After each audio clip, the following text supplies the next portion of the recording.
Over to you, Rockie. Morning, everyone. Okay, before I start with my presentation, I would like to say, well, it was extremely difficult for me to try and squash the research which was done over a long period of time. But I managed to pick up what I thought is essential to this presentation. This research basically looked at the issue of language and identity, that is language acquisition. But then I skipped all the theories of language acquisition. I just looked at my findings, the findings of the research, and the conclusions, and just engaged. Okay, so don't be surprised, I didn't look at Brian Street and all those people. Okay, I just looked at what the research was about, the findings, and the conclusion. So basically, this research was conducted in Gauteng, in the West Rand, in a township called Dukenstrasse. It's a colored township. So prior to 1994, the school used to admit only colored learners, but then afterwards it admitted children from the black townships in the surrounding area. And initially, the school was an Afrikaans medium, but it changed to dual medium of English and Afrikaans. I think that's what maybe compounded the whole learning and teaching process. So for years, the school was classified as a PPS. Believe you me, you wouldn't like to teach in such a school. A poorly performing school. It's a level that is given to schools that perform below 65%, that is in matric. So I recall one education officer said it was a school in intensive care unit. Well, just imagine if you are an educator in such a school, you become so demoralized. And worse still when it comes to the learners. Okay, but that's not the gist of the matter here. What sparked the whole of this debate or research? One time at the school assembly, a learner was an ex-student at the school. Made quite a disturbing remark. He said, "Let's get rid of this colored mentality." I was quite moved, Being in a democratic South Africa, I thought, well, it was derogatory. But then, I think I was wrong. So I asked the learners around and some of the teachers what they thought was the implication of that remark. So their reply was, it was just directed at a common negative attitude prevalent in the colored community that inhibits motivation to learn and be successful. Then from there I made some observations.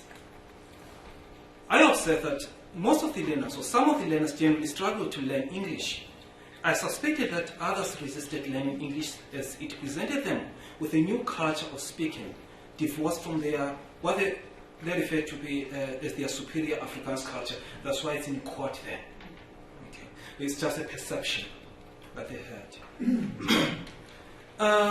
I quoted here Brown talking about this culture shock, or the resistance to learning of English as attributed to a culture shock. Brown says, culture shock is a common experience for a person learning a second language in second culture. Culture shock refers to a phenomenon ranging from mild irritability to deep psychological panic and crisis. Culture shock is associated with feelings in the learner of estrangement, anger, hostility, indecision, frustration, unhappiness, sadness, and loneliness. So that's what Brown says about culture shock. To start with, the study involved 47 learners were selected to participate in the research. and then they were downscaled to 4 who formed a focus group. The focus group was the main source of the information for this study. And then I had 3 parents who participated in the study, and those parents were supposed to be knowledgeable on the goings-on of Tukomsras township. So when interviewing the parents, I took along a colleague who was a member of the community for reasons that I specified here. I wanted the colleague to put the interviewees at ease as he encouraged them to answer the questions in their mother tongue, which is Afrikaans, so that their views and responses would not be lost or modified if they tried to translate their thoughts from Afrikaans to English. But what was the main question of the research? The main question was, how does the social environment of Afrikaans-speaking grade 11 learners at Randfontein Secondary School impact on their learning of English as a second language? The sub-question to that was, what are the home and community literacy practices of the learners that may influence the learning of English? So basically, data was collected using a questionnaire, which was meant to give the researcher a general idea on how to structure the other research instruments. Then the questionnaire was followed by the focus group interview or discussion, and then there were also structured interviews with the 3 parents from the Tukomsras community. Then the focus group also made some diary entries and language maps. But now I'll just look at what I found out. Okay, the findings. I asked, what are the community attitudes towards learning of English? The focus group expressed different opinions of the community on the relationship between language and culture. Here's what Tandy said. By the way, I used pseudonym, I didn't use the real names here. Okay. But Tandy said, look what happened to Shirley Theron when she said she didn't lose her culture but her accent. A writing club magazine supported her to say that one is free to use any accent, yet some Afrikaans-speaking people said she was turning against her culture. Some community members have a problem with colored children who speak English outside school. They think they are trying to show off. Some elders want us to learn English and want to see how much we have learned. English is viewed as a language of success and a guarantee to a better job. I think that was touched by the previous speaker, where the speaker talked about social mobility. Then, here's another opinion from Lebo. It says, it does not mean that if you change your accent, you lose your identity and you don't want to speak Afrikaans anymore. The fact remains, you will still have your culture. Tsidi, yes. Here in Tukis, it is more like a racial problem. Our people, especially colored people, think that you are a black person who's trying to be white. So the whole identity issue comes here. Then Tabani says, if you speak English the right way, they frown at you. And if you pronounce words incorrectly, they laugh at you. If you don't speak English, they think that you are uneducated. So they are mixed feelings. You speak it right, you are wrong. You speak it wrongly, you are right. No. Okay, then Lebo again says, the problem is that most of us never learned English until we were in grade 8. The teachers who taught us at primary school would always speak to us in Afrikaans, which I think it's okay to a certain extent. Then Tandy says, we miss English and Afrikaans a lot. Some colored people are inclined towards English, especially those who are educated like teachers. But let's just look at the enrollment figures in the school since 2000, okay, in the English medium, that is grade 8. So in 2000, there were only 48 who chose to do English as their medium of instruction. Then 2008, there were 85, 2002, 90, 2003, 120, and then 2004, 130. So the number just more than doubled. Okay. So it's from the findings, I found that the choice of the language of instruction is based on the parents' misinformed. Okay, I said misinformed beliefs that they have about learning English. Parents hold the notion that learning in English is better than learning English in improving the learner's competence in the language. Thabani preferred learning in English to learning English in order to attain competence in English, and say, my sister, who is in English medium class, can speak better English than me since she has been doing English for a longer time than me.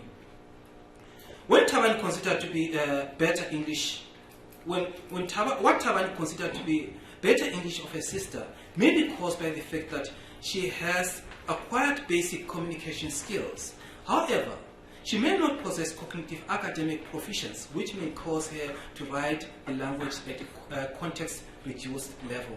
That is Cummins. They thought that the community associated the use of English with negative characteristics like trying to show off, a black person trying to act white, and loss of culture. Culture is a thorny issue in all communities, as Brown explains. Culture is an ingrained set of behaviors and modes of perception, becomes highly important in the learning of a second language. A language is a part of a culture, and a culture is part of a language. The two are intricately interwoven, such that one cannot separate the two without losing the significance of either language or culture. The acquisition of a second language is also the acquisition of a second culture.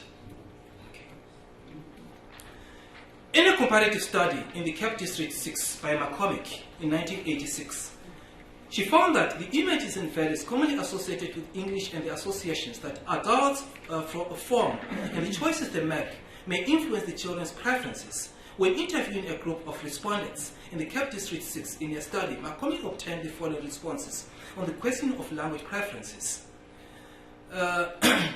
I'll read the English version. Okay, it's translated.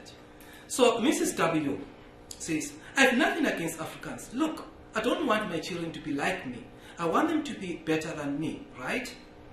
Mrs. D, I'll bring my children up in English. Afrikaans is very difficult. English is much easier. Mr. M, English, they must talk English. English is a nice language. Man, English is summer. Grand, a medium of exchange. Okay, the three parents that were interviewed in my study expressed different mixed feelings about their children learning English. Mr. K said, they think that they are important and they have no respect for those who cannot speak English properly. They misuse their ability to speak the language. You find many of them who change their accents when they speak. Mr. V, they think that they are intelligent, model Cs, and speak through their nose. Mrs. M, they are unique, always neat and different from the sources we have in our community. And Mr. K, I feel that it is wrong to a certain extent because this blood English is teaching our children to be model C wannabes. Anyway, they have to learn English in order to get along. Then to your question, what are your attitudes towards the children learning English at your school? I think we can just read through before I go to the conclusion. I'm told I have only 1 minute.